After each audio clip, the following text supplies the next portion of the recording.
आम्हाला असं गीत पाहिजे होतं की म्हणताना अशी छाती ऊर्जेने भरून निघाली पाहिजे, बरोबर.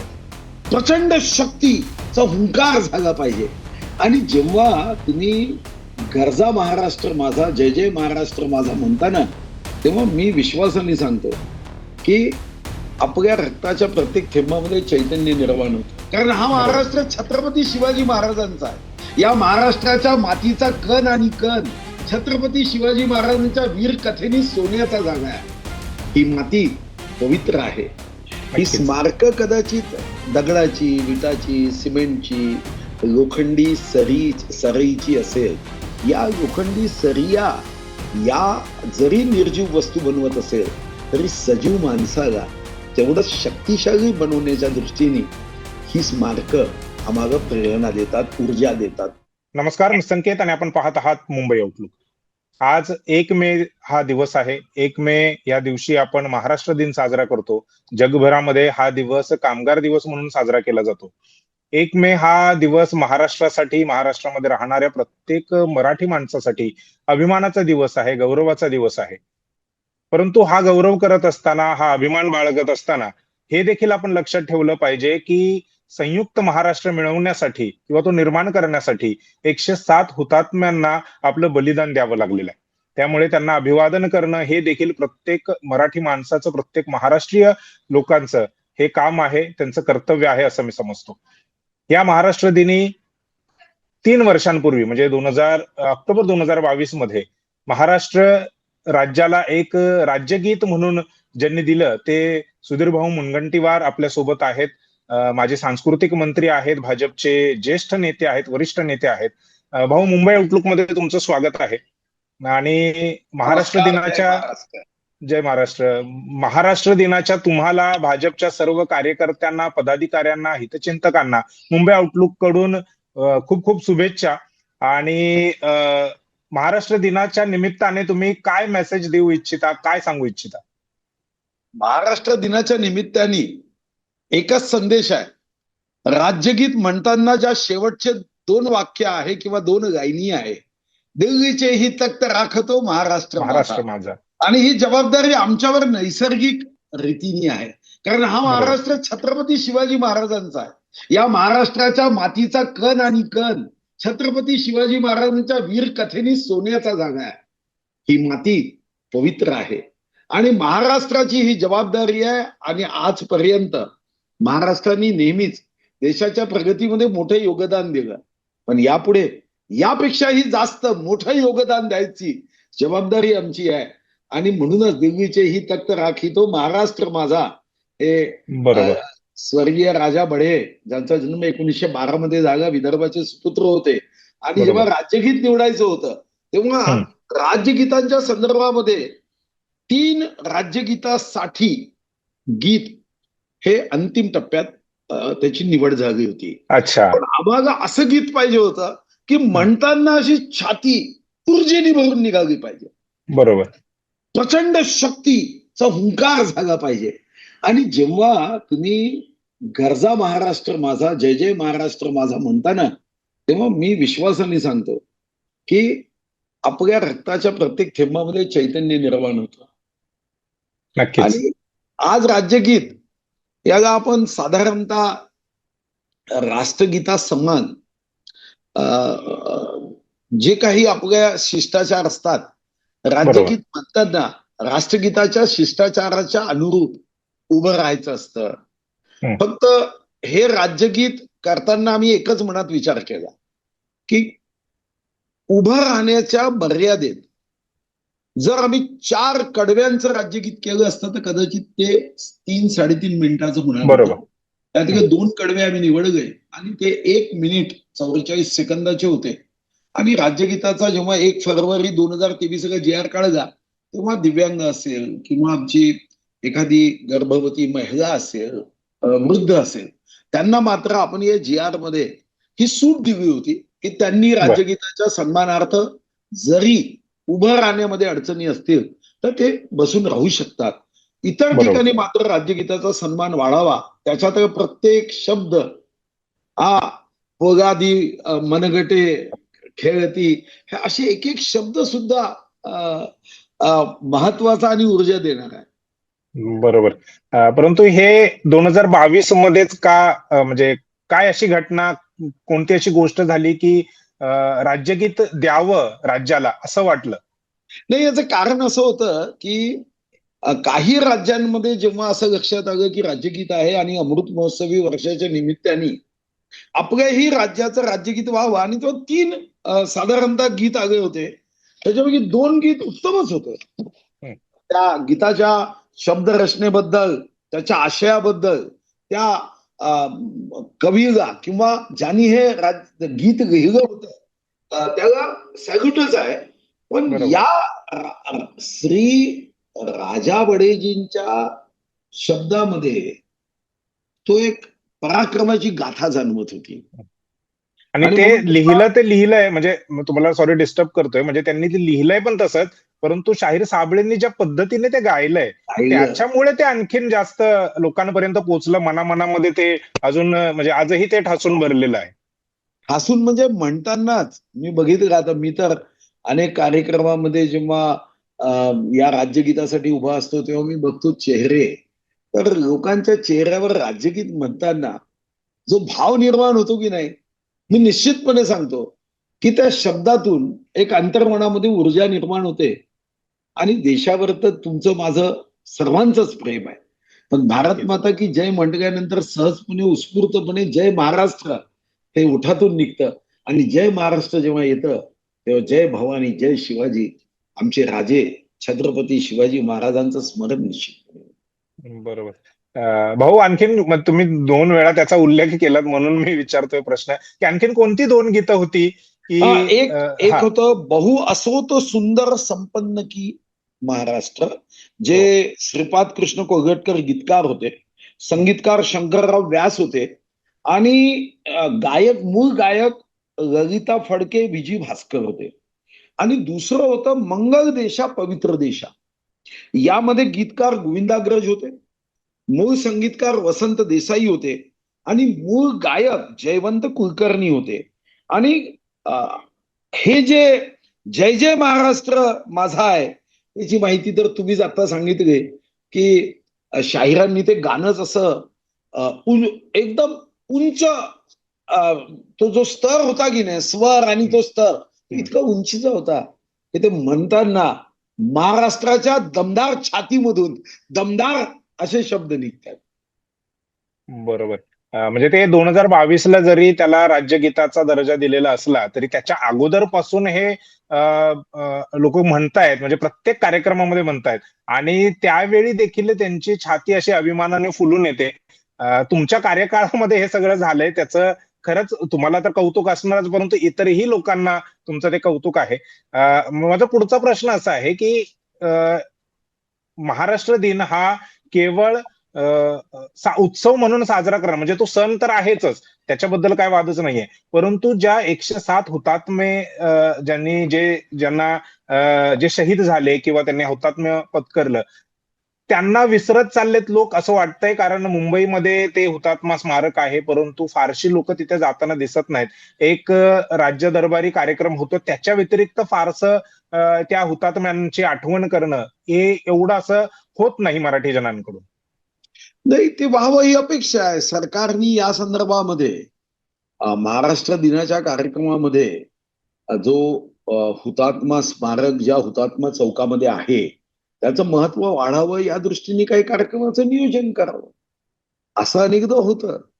आपणही बघतो की अगोदर राजघाटावर जाण्याच्या बातम्या यायच्या.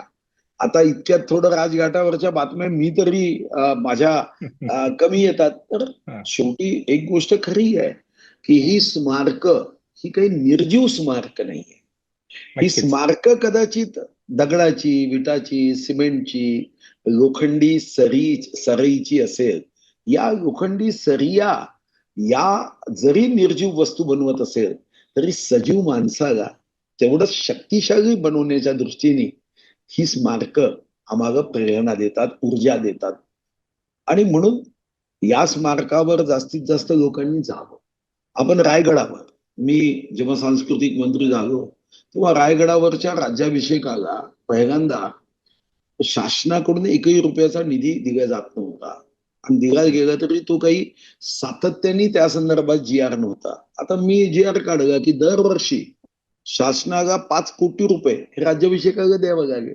आता भावना काय आहे? भावना एकच आहे, 5 कोटी छत्रपती शिवाजी महाराजांसाठी फार काही नाही. छोटी रक्कम आहे, पण यातून छत्रपती शिवाजी महाराजांचं एक शिवतत्व घेऊन जरी एक तरुण जरी घडला ना, तर मी तुम्हाला सांगतो की माझा पराक्रमी महाराष्ट्र, तुमचा पराक्रमी महाराष्ट्र आपले स्थान कायम ठेवेल.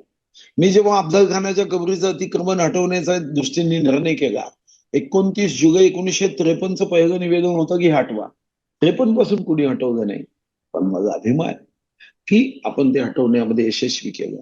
मी देशामध्ये पहिल्यांदा प्रयोग केला, त्या प्रयोगाला आता शेवटी आपण काय आकलन मूल्यांकन करू शकलो नाही, पण मंत्रालयामध्ये आपण 3 मिनिटं पब्लिक ऍड्रेसिंग सिस्टीमचा उपयोग करून जेव्हा मंत्रालयामध्ये अधिकारी कर्मचारी यायचे, तेव्हा 3 मिनिट छत्रपती शिवाजी महाराजांच्या जीवनावरचा एक आदर्श प्रसंग हा 3 मिनिटाचा रेकॉर्डिंग करून आपण तिथं दररोज वाजवायचो, की ज्यातून शिवतत्व समजून घ्यावं, शिवविचार समजून घ्यावा, आणि काम करताना छत्रपती शिवाजी महाराजांचा जो संकल्प रयतेच्या राज्याचा होता, एकच राजा आहे जगामध्ये ज्याच्या नावानी राज्य नव्हतं, राज्य रयतेच होतं.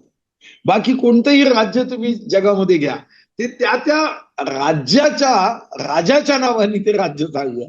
पण छत्रपती शिवाजी महाराजांनी आग्रहपूर्वक सांगितलं की हे राज्य शिवबाचं नाही, हे राज्य रयतेच आहे. असं मला तर वाटतं की छत्रपती शिवाजी महाराजांच्या वेळी जरी राजेशाही असली, ते नावाला राजेशाही होती. खरी लोकशाही म्हणजे आज जी आम्ही कदाचित तेवढी अनुभवू शकत नाही, तेवढी लोकशाही तेव्हा छत्रपती शिवाजी महाराजांच्या राज्यात होती. आणि म्हणून बघितलं असेल की जेव्हा गडावर किल्लेदारांनी दरवाजा बंद केला, छत्रपती शिवाजी महाराज वेश बदलून गेले आणि किल्लेदाराला सांगितलं की जरी रात्र झाली आहे, सूर्यास्तानंतर गडाचा दरवाजा बंद करण्याचा जरी फरमान माझा असलं, तरी मी स्वतः स्वयं मी वेश बदलून आलो आहे, दरवाजा उघड. चौकीदारांनी सांगितलं तुम्ही स्वतः छत्रपती शिवाजी महाराज असले तरी मी काही गडाचा दरवाजा उघडणार नाही. आजचा राज्यकर्त्यांनी कदाचित कारवाई केली असती, पण तेव्हा छत्रपती शिवाजी महाराजांनी दरबारात बोलवून नवरत्नांनी त्याचा सत्कार केला. खरी लोकशाही इथं आहे की कदाचित तुम्ही कितीही मोठे असाल, पण कायद्याच्या चौकटीत वागणाऱ्यांचा सन्मान झाला पाहिजे. ही लोकशाही छत्रपती शिवाजी महाराजांच्या राजेशाहीमध्ये अनुभवली की खरी ती लोकशाही आत्मा होता. बरोबर. म्हणजे लोकशाही राज्यामध्ये किंवा लोकशाही व्यवस्थेमध्ये आपण आहोत, आणि तरी आपण एका राजाचं गुणगान गाणतोय. तो राजा किती महान होता हे आपण सांगतोय. ह्यामध्येच त्या राजाचं लोकशाही बद्दल किंवा त्या राजाच्या राज्यामध्ये किती मोठ्या प्रमाणामध्ये लोकशाही होती, किती किती तळागाळापर्यंतच्या लोकांपर्यंत पोहोचली होती याचं आपल्याला प्रचिती येते. सुधीर भाऊ, महाराजांबद्दल बोलायचं म्हटलं की 10-15 मिनिटं किंवा असा अर्धा एक तासाचा तो विषय नाही. अख्खं म्हणजे महाराज समजून घ्यायचे झाले तर एखाद्याचं आयुष्य देखील जाऊ शकतं, इतकं मोठं महाराजांचं काम आहे. परंतु ह्याच महाराष्ट्रामध्ये असे देखील लोक आहेत जी छत्रपती शिवाजी महाराजांच्या संदर्भामध्ये त्यांच्या इतिहासाबद्दल तोडून मोडून इतिहास सांगण्याचा प्रयत्न करतात किंवा त्यांना अपमानित करण्याचा प्रयत्न करतात. अशी देखील माणसं या राज्यामध्ये आहेत. आणि अलीकडच्या काळात आपण काही उदाहरणं बघितलेली, म्हणजे प्रशांत कोरटकर सारखं एक उदाहरण असेल, राहुल सोलापूरकर आहे त्यांच्यासारखं एक उदाहरण असेल. काय सांगाल या लोकांना? नाही, या लोकांनाच नव्हे, सर्वांनाच माझ्यासारख्या एका सामान्य कार्यकर्त्याचं सांगणं असेल की जी माहिती आपल्याला नाही ना, त्याच्यावर भाष्यच करू नये. आणि तुम्ही भाष्य नाही केलं म्हणून ना छत्रपती शिवाजी महाराजांची महानता वाढणार आहे ना, कमी होणार आहे. महानता कमी होणार आहे. अरे आम्ही तर एक म्हणतो की जब तक सूरज चांद रहेगा, नवे सूरज चांद समाप्त होने के बाद भी हमारे छत्रपती शिवराय का तेज रहेगा. छत्रपती शिवाजी महाराजांचं हे जीवन आहे हो. म्हणजे आपण जगामध्ये आपल्या मुलांना पराक्रमाच्या कथा सांगायच्या असेल तर बाकी देशामध्ये त्यांना सुपरमॅनची कथा सांगावी लागते. त्यांना सांगताना फिक्शनल आहे, ते फिक्शनल आहे सर्व, अपोकल्पित कथा सांगाव्या लागतात. अरे आम्हाला तर आमच्या राजाची कथा ही जिवंत कथा आहे. याला कोणी स्पायडरमॅन किंवा सुपरमॅन अशा कथा सांगाव्या लागत नाही. अरे आग्र्याच्या लाल किल्ल्यामध्ये जाऊन त्या दरबारामध्ये सोबत कोण 9 वर्षाचे राजे संभाजी आणि तो औरंग्या, तो धर्मवेडा, तो स्वतःला जो गाझी समजायचा, शहनशाह समजायचा, ज्याला वाटायचं की मी जगाचा राजा, त्या राजदरबारात छत्रपती शिवाजी महाराजांनी अरे 1000 वाघांचा नाही 1,00,000 वाघाचा जो आवाज येणार नाही तो आवाज काढणारा आमचा राजा आहे हो. विचार मनात 1 सेकंद विचार करा. एका सेकंदात तर छत्रपती औरंग्या काहीही करू शकला असता.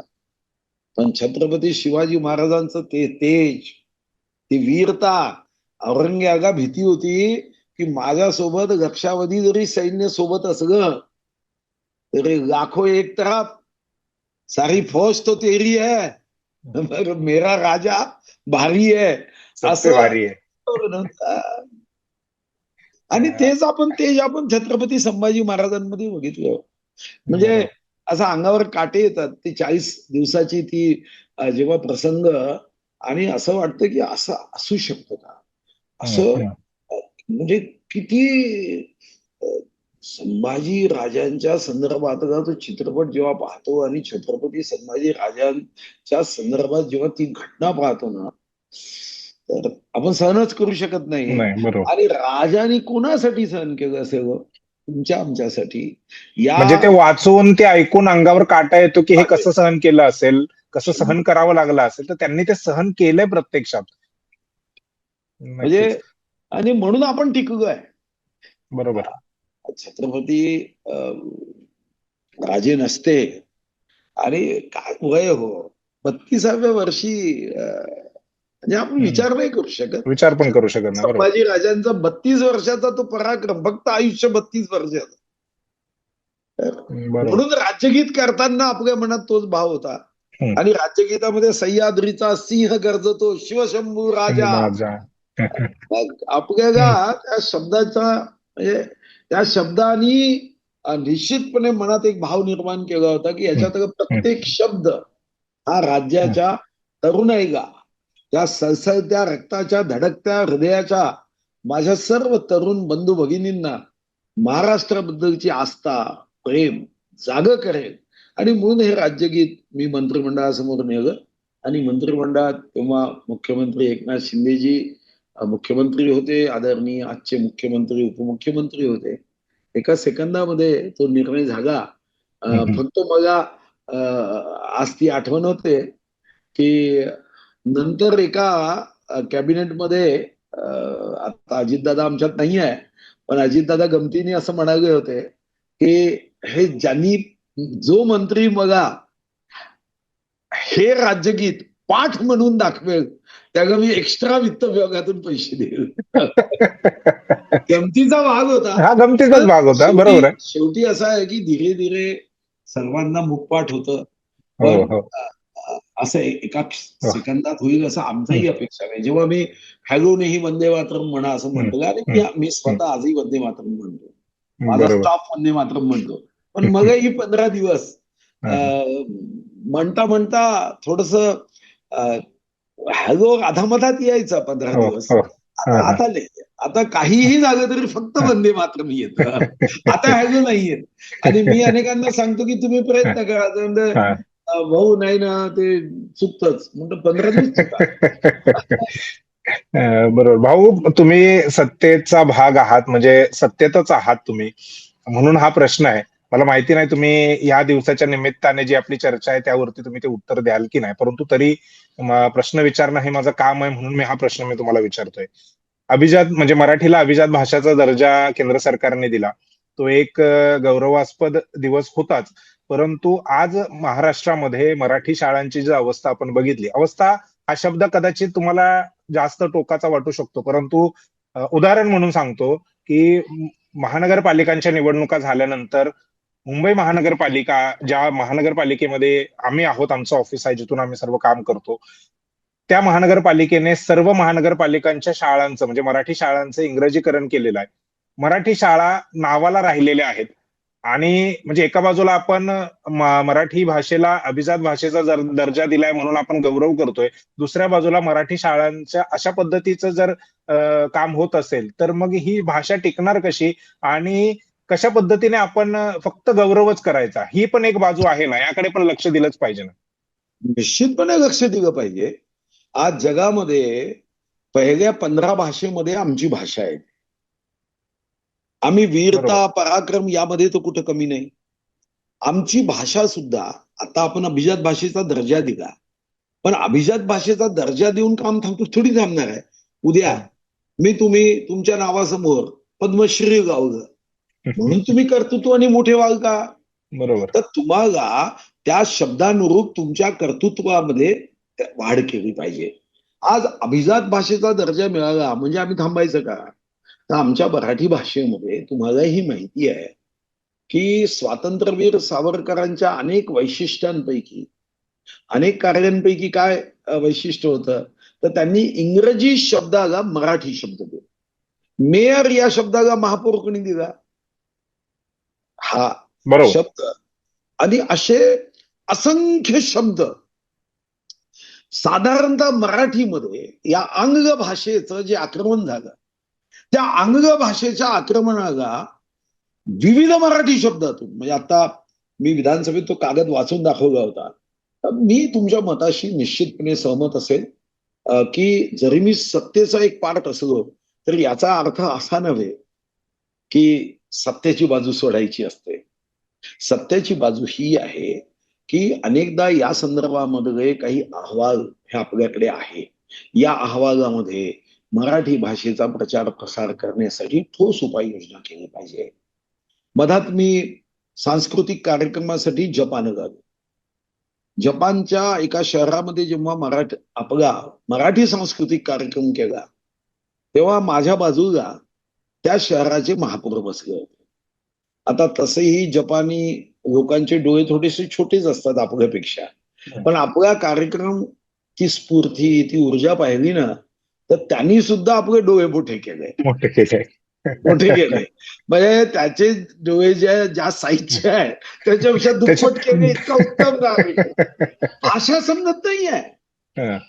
पण तो सर्व उत्साह लक्षात येत आहे. उत्साह, ती भव्यता, दिव्यता बघून, आणि ते तेज, म्हणजे जी ती अशा इतक्या वेगाने ते सर्व नृत्यांगना म्हणजे ज्याला चपळाई म्हणता येईल त्यांनी, ते नंतर बघा म्हणाले की कितना सुंदर आपका ये कल्चर है आपका, असं ते म्हणाले.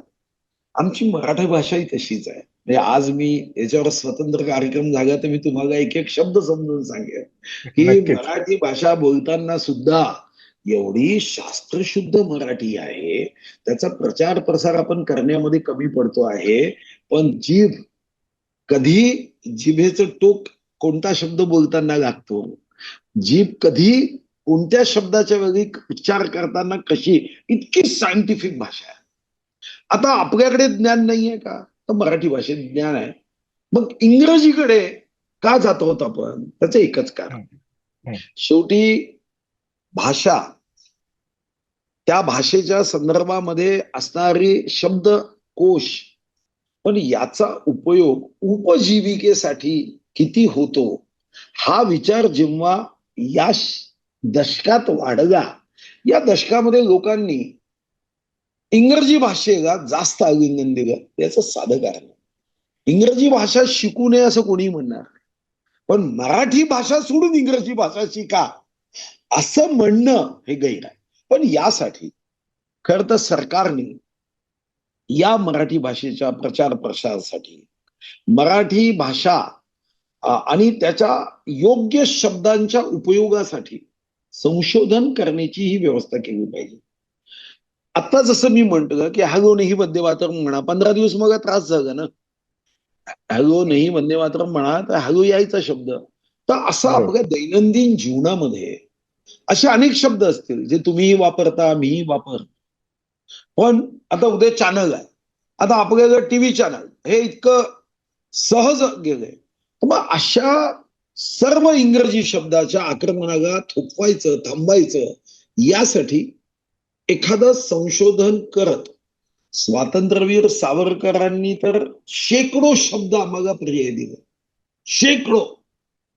आता असं संशोधन करणारे सुद्धा मराठी भाषेवर मनापासून जीवापाड प्रेम करणारे असे मराठी भाषिक आहेत. ते तुमचा एक नवीन पैशाचा टीईडी घेणार नाही, स्वतःच्या टिफिन मध्ये डब्बा आणतील, चहा थर्मास मध्ये आणतील, पण थर्मासला मराठी पर्यायी शब्द मात्र शोध घालवे. आज सहजपणे जे इंग्रजी शब्द आम्ही वापरतोय, मग त्याचं आक्रमण कमी होईल. आणि एक महत्वाचा मुद्दा आहे, ऍप. जेव्हा मी जपान गेलो, मग सांगताना मी ती मधात खंडित झाली. जपानमध्ये आपले मराठी जे लोक आहेत ते साधारणतः फार कमी संख्येने आहे, भारतीयच तसे जपानमध्ये कमी आहे. पण त्या मराठी कुटुंबानी आपल्यापेक्षा जास्त तीव्रतेने आपली संस्कृती टिकवली. म्हणजे मनाचे श्लोक लहान मुलांनी म्हणून दाखवले, पूर्ण मनाचे श्लोक म्हणून दाखवले. पण त्यांनी एक मग सूचना केली, जी विधानसभेत मी मांडली. उदय सामंत साहेबांनी त्याला 10 कोटी रुपये देतोही म्हणाले, पण पुढे काय झालं ते एकदा आता माहीत करावं लागेल. जसं आता कर्नाटकच्या सीमा भागात आहे, तिथं सुद्धा वेळ पडली, तर आपण ते लोक मराठी भाषा टिकवण्यासाठी तेही प्रयत्न मनापासून करतात. मग तिथं आपल्याला ई लायब्ररी करून देण्याची व्यवस्था असेल, ऍप करून देण्याची व्यवस्था असेल, मराठी भाषिकांचा एकमेकाशी संवाद असण्याचा विषय असेल.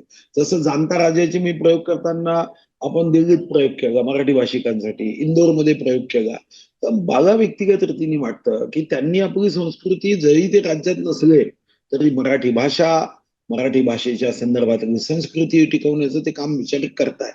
आता त्यांना राजाश्रय आणि लोकाश्रय दोन्ही गोष्टींची आवश्यकता असते. तर आता एकमेव अशा पद्धतीने काही करावं. पण तुम्ही आज मला निश्चितपणे एका गोष्टीची जाणीव करून दिली, तर मी या 22 जून पासून होणाऱ्या अधिवेशनात एक विशेष अर्धा तास यावर उपस्थित करेन. आणि मला विश्वास आहे की आजपर्यंत जेव्हाही मी एखादी चर्चा उपस्थित करतो, सन्माननीय आमच्या विधानसभेचे अध्यक्ष जे आहेत राहुल नार्वेकरजी, ते फार चांगल्या पद्धतीने त्या विषयाला पुढे नेताना मदत करतात. आणि याही वेळी मला वाटतं की आपण मराठी भाषेच्या संदर्भातल्या चर्चेला ते आपल्याला निश्चितपणे मदत करतील. पण आज तुमच्या या इंटरव्ह्यू मधून, म्हणजे ज्याला आपण मुलाखत म्हणून मराठीत, इंग्रजी शब्द सहज तोंडात येतो, या मुलाखतीतून निश्चितपणे काही विषय मांडता येईल आणि या विषयाला अनुरूप आपली मराठी भाषा ही राजाश्रयाच्या सोबत पुढे नेता येईल. आता प्रश्न तुम्ही जो शाळेचा सांगितला ना, नंतर त्यांनी विचार केला पाहिजे की मराठी शाळा मुंबईत बंद होता कामा नये. मुंबईमध्ये मराठी भाषेच्या संदर्भामध्ये काही मी असं ऐकलं की त्या शाळा ज्या आहे त्या इंग्रजी भाषिकांना दिल्या जात आहे. आता एखादा कायदा करण्याची आवश्यकता आहे. तेव्हा काँग्रेसचं सरकार असताना मुंबईमध्ये त्यांनी 3 निर्णय केले होते. एक की मुंबईतच नव्हे, महाराष्ट्रात कोणतंही क्रीडांगण आरक्षण आम्ही हटवणार नाही. हा निर्णय काँग्रेसच्या मुख्यमंत्र्यांनी केला होता. चांगला निर्णय होता, त्यामुळे क्रीडांगण वाचलीत. आता धीरे धीरे मग पुढे असा प्रसंग आला की क्रीडांगण जे आहे ते जरी खालच्या अधिकाऱ्यांना अधिकार नसला तरी मंत्रिमंडळाच्या बैठकीत आणून ते आरक्षण हटवलं जायचं आणि मग ते प्रकार वाढलेत. दुसरा होता की शाळांचं आरक्षण हटवलं जात नव्हतं, पण आता तेही हटवलं जात आहे. तर मला वाटतं की याचा एकत्रित विचार करावा लागेल आणि मराठी शाळांचं आरक्षण हटवता येणार नाही. आणि त्याच्या संदर्भात जर आपण कायदा केला, माननीय मुख्यमंत्री देवेंद्रजी असतील, माननीय एकनाथ शिंदेजी असतील आणि आता आलेले आमच्या उपमुख्यमंत्री सुनेत्राताई असतील, आणि तसे हे तीनही नेते जे सर्वोच्च पदांवर आहे, मराठी भाषेच्या संदर्भामध्ये अनुकूल आहेच, पण त्यांना कधी कधी व्यस्ततेमध्ये काही महत्वाचे विषय हे मागे पडतात. पण या अधिवेशनात त्या महत्वाच्या विषयाकडे सर्वांचं लक्ष वेधण्याच्या दृष्टीने आपण प्रयत्न करू. नक्कीच भाऊ, तुमचा शब्द ना विधानसभेमध्ये खाली पाडला जातो ना पक्षामध्ये पाडला जातो. त्यामुळे तुम्ही जर ह्या संदर्भातले काही सूचना, काही प्रस्ताव जर मांडला तर निश्चितच त्याचा महाराष्ट्राला आणि सर्वच मराठी जनांना त्याचा खूप मोठा फायदा होईल. एक छोटीशी रिक्वेस्ट आहे. रिक्वेस्ट अशी आहे की तुम्ही आणि तुमच्यासारखे सर्वच राज्यकर्ते जे आहे ते समाजासाठी एक प्रेरणा देणारे लोक आहात, व्यक्तिमत्व आहात. त्यामुळे तुमच्याकडे बघून लोक अनुकरण करतात, तुमचं अनुकरण करतात. त्यामुळे तुम्ही तुमच्या मुलांना, तुमच्या नातवांना, येणाऱ्या पिढीला मराठी शाळेमध्ये घालण्याचं जर प्रयोजन केलं, कारण तुम्ही तुमच्याकडे बघतात की तुमचा मुलगा इंग्रजी शाळेत जातो, तुमचा मुलगा कॉन्व्हेंटमध्ये जातो, मग आम्ही म्हणजे तुमचे कार्यकर्ते असतील, तुमचे समर्थक असतील, ते देखील मग त्याच पद्धतीने जे आहे ते मराठी शाळांकडे पाठ फिरवतायत, असं देखील एक चित्र आहे. म्हणजे केवळ राज्यकर्ते म्हणून मी तुम्हाला म्हणत नाहीये, तर जे प्रतिष्ठित लोक आहेत समाजातले, डॉक्टर्स आहेत, इंजिनियर्स आहेत, वकील आहेत, मोठ्या प्रमाणामध्ये पालक आपल्या मुलांना जो आहे तो इंग्रजी माध्यमांमध्ये घालतोय. विद्यार्थ्याची तशी काही इच्छा नसतेच, पहिली दुसरीच्या विद्यार्थ्याची, त्या मुलाची मुलीची काय इच्छा असणार, परंतु पालक तशा पद्धतीने करतात. त्यामुळे मला असं वाटतं की तुमच्या माध्यमातून, हे मी मुंबई आउटलुकच्या माध्यमातून एक आव्हान देखील सर्व प्रेक्षकांना आणि जे कोणी बघतायत त्या सर्वांना करू इच्छितो की मराठी यामध्ये एक गोष्टीचा आपण विसरतो. शेवटी कोणताही जो पालक असतो ना, आई वडील असतो, त्या आई वडिलांना काय वाटतं की माझा मुलगा मोठा झाला पाहिजे. मग मोठा व्हायला त्याला मराठी शाळेत जाण्यापासून आक्षेप नाही आहे, पण त्या शाळेचा दर्जा मात्र राज्य म्हणून आपल्याला टिकवावं लागेल.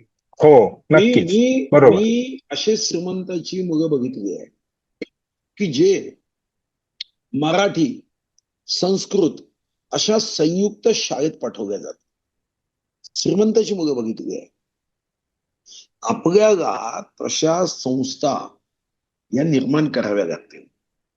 शिक्षण हे फक्त पोट भरून असावं.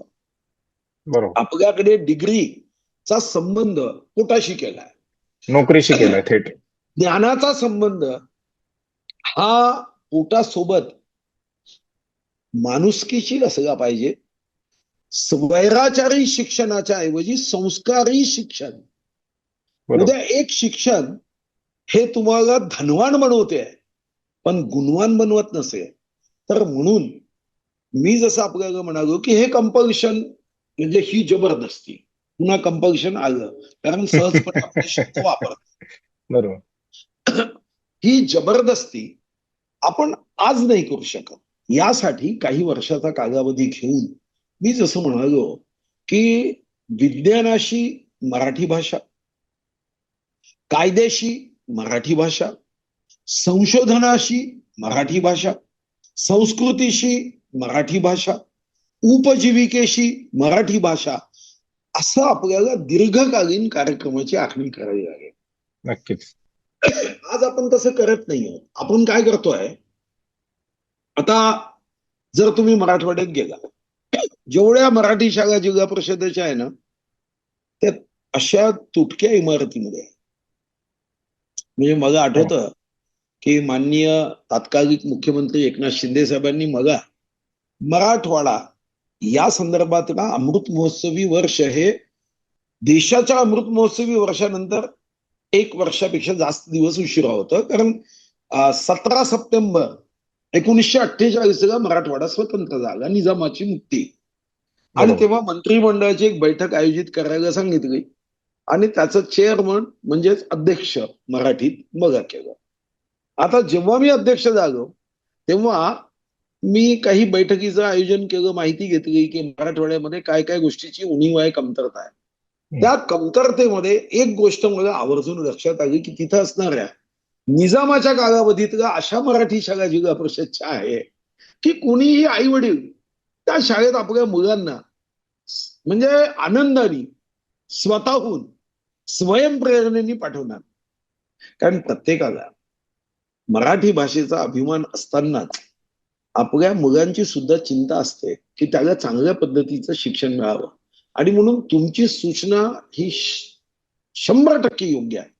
पण ती कधी, की जेव्हा आम्ही या संदर्भातल्या पायाभूत सुविधा इतक्या उत्तम उभ्या करू की इंग्रजी मातृभाषा असणाऱ्या कुटुंबातल्या व्यक्तीला सुद्धा मराठी शाळेत टाकण्याची इच्छा निर्माण झाली पाहिजे.